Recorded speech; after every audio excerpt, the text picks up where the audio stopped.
Mr. 8, Mr. 8, can we read another story, please? Of course, Peter. I love to read for you. Would you like to choose a story? No. Please surprise me today. Reading is so much fun, so much fun. Okay, Bunny. Then let's read The Tale of Squirrel Nutkin.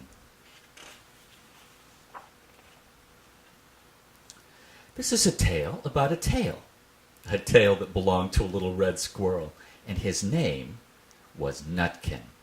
He had a brother called Twinkleberry and a great many cousins. They lived in a wood at the edge of a lake.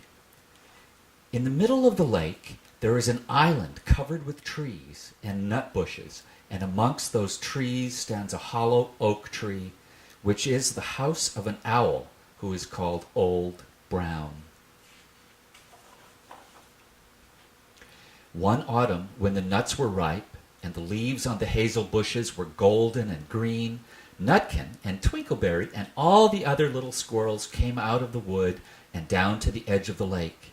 They made little rafts out of twigs, and they paddled away over the water to Owl Island to gather nuts.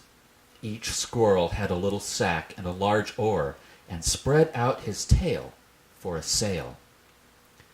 They also took with them an offering of 3 fat mice as a present for Old Brown, and put them down upon his doorstep. Then Twinkleberry and the other little squirrels each made a low bow and said politely, "Old Mr. Brown, will you favor us with permission to gather nuts upon your island?" But Nutkin was excessively impertinent in his manners. He bobbed up and down like a little red cherry, singing, riddle me, rot, rot, tote, a little wee man in a red, red coat, a staff in his hand and a stone in his throat. If you'll tell me this riddle, I'll give you a groat." Now this riddle is as old as the hills. Mr. Brown paid no attention whatever to Nutkin. He shut his eyes obstinately and went to sleep. The squirrels filled their little sacks with nuts and sailed away home in the evening.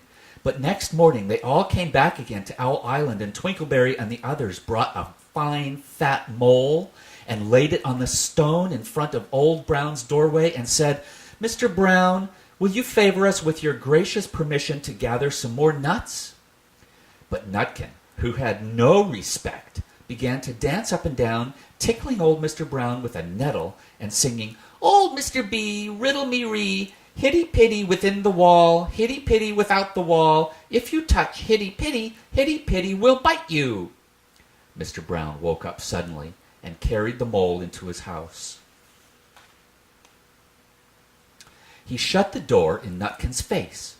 Presently, a little thread of blue smoke from a wood fire came up from the top of the tree, and Nutkin peeped through the keyhole and sang, "A house full, a hole full, and you cannot gather a bowl full."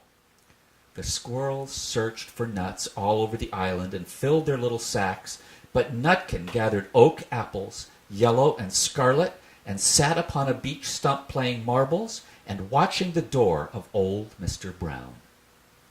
On the 3rd day, the squirrels got up very early and went fishing. They caught 7 fat minnows as a present for Old Brown. They paddled over the lake and landed under a crooked chestnut tree on Owl Island.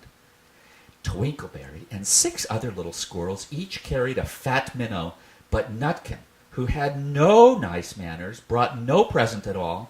He ran in front singing, "The man in the wilderness said to me, 'How many strawberries grow in the sea?' I answered him, as I thought good, 'As many red herrings as grow in the wood.'" But old Mr. Brown took no interest in riddles, not even when the answer was provided for him. On the 4th day, the squirrels brought a present of 6 fat beetles, which were as good as plums in plum pudding for Old Brown.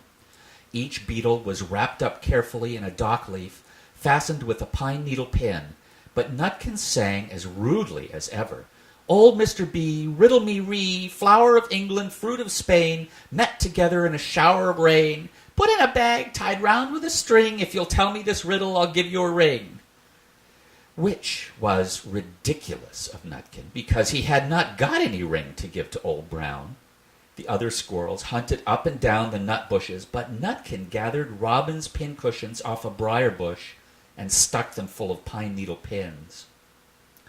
On the 5th day, the squirrels brought a present of wild honey.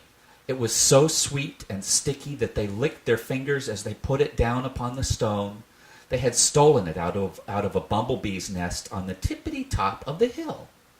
But Nutkin skipped up and down singing, "Hum-a-bum, buzz, buzz, hum-a-bum, buzz. As I went over Tipple-Rhine, I met a flock of bonny swine, some yellow-nacked, some yellow-backed. They were the very bonniest swine that e'er went over Tipple-Tine."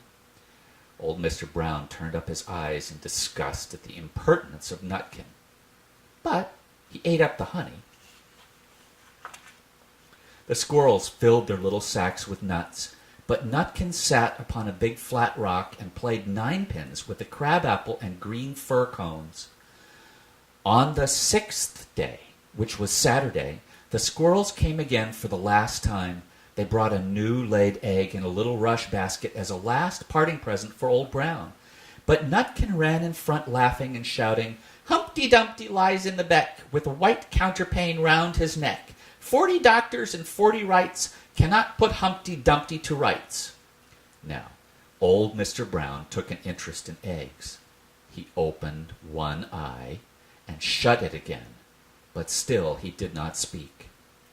Nutkin became more and more impertinent. "Old Mr. B, hickamore, hackamore on the king's kitchen door, all the king's horses and all the king's men couldn't drive hickamore, hackamore off the king's kitchen door." Nutkin danced up and down like a sunbeam, but still Old Brown said nothing at all. Nutkin began again. "Arthur O'Bower has broken his band. He comes roaring up the land. The King of Scots with all his power cannot turn Arthur of the Bower." Nutkin made a whirring noise to sound like the wind, and he took a running jump right onto the head of Old Brown. Then all at once there was a flutterment and a scufflement and a loud squeak. The other squirrels scuttered away into the bushes. When they came back, very cautiously, peeping round the tree, there was Old Brown, sitting on his doorstep, quite still, with his eyes closed as if nothing had happened. But Nutkin was in his waistcoat pocket. This looks like the end of the story, but it isn't. Old Brown carried Nutkin into his house and held him up by the tail, intending to skin him. But Nutkin pulled so very hard that his tail broke in two, and he dashed up the staircase and escaped out of the attic window. And to this day, if you meet Nutkin up a tree and ask him a riddle, he will throw sticks at you and stamp his feet and scold and shout, "Cook, cook, cook, cook, cook, cook,